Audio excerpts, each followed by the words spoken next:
Today's horror story comes from Art Monso. Player crashes out because they can't solve murder mystery under an hour of game start. Murder mystery. Okay, I'm not sure why they have to do it in under an hour, but sounds like an escape room. Do you have escape rooms where you are? For some reason, they are called quests. Just simply quests. Exactly. So maybe this DM created a escape room style mystery and put a time limit on it. We'll find out. My assumption, though, is that they are lost it within an hour after the game start because they couldn't solve it. And it required probably more time for them, and they were not willing to spend another hour to try to solve a murder mystery. Yeah, that makes sense because it does say the player crashed out. So they gave it an hour and then they couldn't figure it out, so they crashed out. And that's a good assumption. I think you're right on this one. We're going to find out.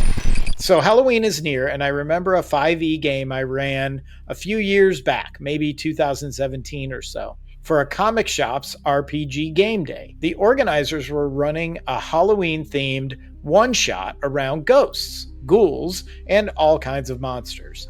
I chose to do a homebrew rather than a module like some of the other tables were doing. The head DMs looked over it and said it was okay to play, both context and thematically. A classic locked room murder mystery at roughly tier 2, I believe, around a Mr. Funnybottom, a very likable dwarfish banker who was hosting a dinner party to celebrate telling everyone to go F themselves diplomatically. He was a very unlikable dwarfish banker. Very unlikable dwarfish banker who was hosting a dinner party to celebrate telling everyone to go F themselves diplomatically, disown them from his will, and give a good chunk of it to the temple, but leave enough for someone truly good to him and the community. So he's testing the party. He's going to reward someone, and he's going to screw with the rest of them. He's trolling them. Sorry, that was a long sentence. It was hard to follow. Yeah.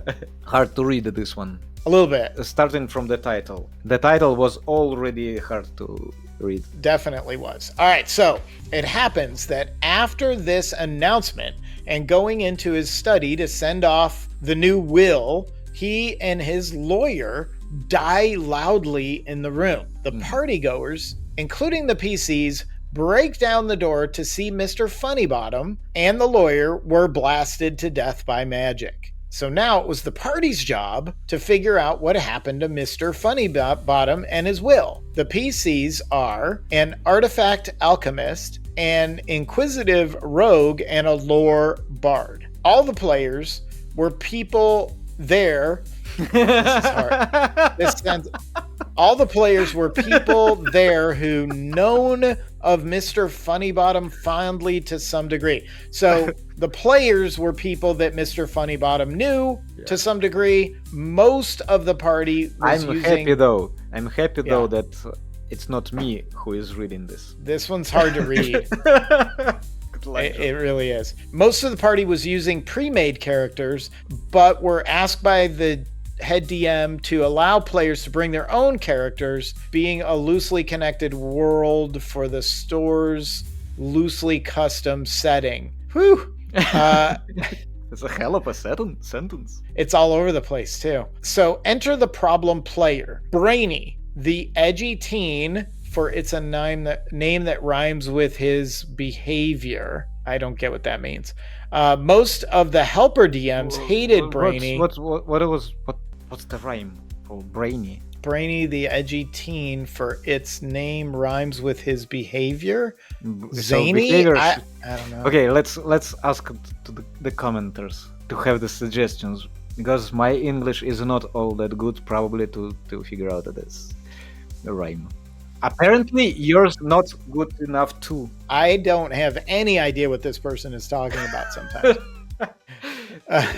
This sentence just started. Most of the helper DMs hated Brainy and had reported him to the head DMs, which of the 5, two of them were biased for Brainy, as one was a family member and the other was best friends. Oh, wow. That's so hard to read a very simple sentence. So there was a lockup or at least a delay in discipline for him. So the party's introduction to the scenario of the dinner party was rushed by Brainy trying to talk over everyone else, agreeing with the clearly shady family members who were being set up to be suspects later, and in general, trying to figure out how the murder was going to happen, even trying to run into the room where the lawyer and Mr. Funnybottom were going to be murdered in, using his authority as a death cleric vengeance paladin to a god that sees the long shadows to come, or something edgy like that. So back to the door being kicked in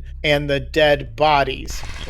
What does he mean? Going to the locker room before they were murdered?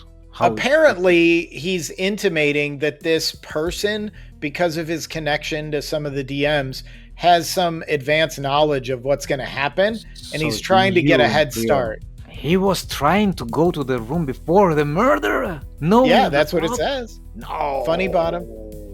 He was even trying to run into the room where the lawyer and Mr. Funnybottom were going to be murdered in. And so they had him. And he also keeps interrupting all of them mid-sentence. We've got... Unbearable. This is the only behavior I can't accept in horror stories. I would like to be in all of those horror stories. See all of those personalities in Agelord and all of them. But the only one type is those who interrupt other people and the main character speaks. Yeah, the main character syndrome. I have this in a real life game and it is awful. I don't really have it in too many games. I have had it in some games, but in most cases I've been able to talk to that player and just say, dude, you gotta chill. And when other people are talking and doing their thing, you cannot be insisting that you're part of that. If you are part of it, that's fine.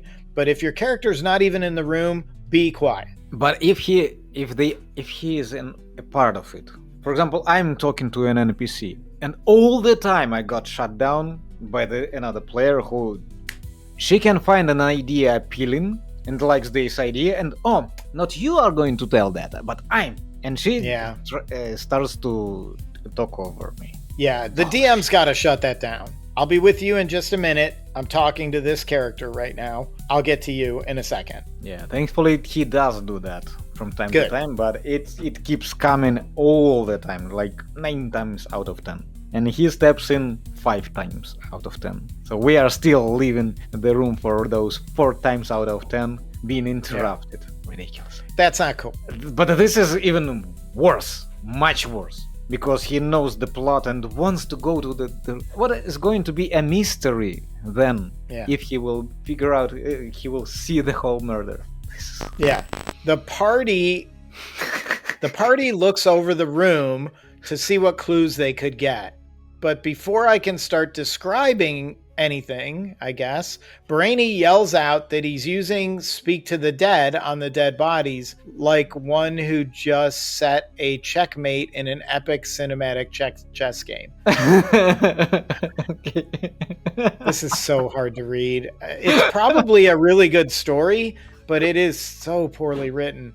Being a vet of older D&D and having experienced similar shenanigans in my private D&D tables, how is that even a sentence? It tells us nothing. Already prepared for this and let him cast the spells. I don't know what's happening here in this sentence. Yeah, he's all over the place, but what he is saying that Brainy wanted to speak to the dead bodies to figure out who was the murderer and solve the issue by this means. So he let him cast the spells. Yeah. Why not? Why not? He just puts like 40 unnecessary words in there to describe that. You see, he is going for long sentences. A whole paragraph is one sentence, and here it is apparently should have been one sentence, and for some reason it is divided by punctuation. Yeah, he's a little all over the place. It makes it really hard to read, so I apologize if I'm not getting the point across, but it's really difficult to read this one. The DM who's writing this was already prepared for this eventuality because of his experience and lets him cast the spells. To his immediate frustration, neither of the two victims had that much information about their own murders, as the combat was so fast that they didn't have time to see who did it. It was a demonic warlock who used an AoE spell while invisible to kill the lawyer and destroy the desk in hopes that the new will would be among the papers. The blast knocking off Mr. Funnybottom's glasses, where the warlock stabbed the blind banker and Misty stepped up the chimney. So the murder victims had no means of seeing their murderer's face, voice, or form to tell Brainy. So I'll do the DM and you be Brainy, okay? All right. So the DM says, so you used up your questions, so I can shift to one of the other players, or... How the fuck can they not know about their own fucking murders? DM says, first off, language, and second, you used up your questions. Anything else you want to do, or can I move on to another? Yeah, I got this relic from my god. It lets me be in the shoes of a dead man during their final moments. So Brainy pulled out a printed sheet to some kind of magic item I've never heard of and likely was homebrewed. Well, it would give me a chance to explain other clues to the party. So I described a first-person account of the banker's last moments, being on the ground, blinking his eyes, only to realize he can't see anything but blurry haze. He tries to find his glasses until a dark blur stands in front of him. The blur pushes something into his chest with a sharp pain and warm liquid falling onto his back. His life rapidly leaves his body as he hears a swishing sound as his spirit releases from his body. The DM then says, okay, you got more info on the murder. Now are you going to share this with the party, or are you? Was all I got to ask before the man started low screeching before it became angry, solving, and yelling? No, fuck you, that is unfair, fuck you, you fucking fuck. Wow. Asshole. I guess we know who the asshole is. The DM. Apparently. Yeah. Well, he says it's the DM. We may not agree. Before he started to throw things off the table, disrupting other tables, the family member DM went to calm him down while the older best friend started to berate me for upsetting his terrifyingly ill-mannered friend. Oh, my God. Bullying him, and when I explained what happened leading up to this, was told that I was being railroady and should keep in mind that he was autistic, pointing out that I was too on the spectrum and the man was nearly an adult didn't go any better.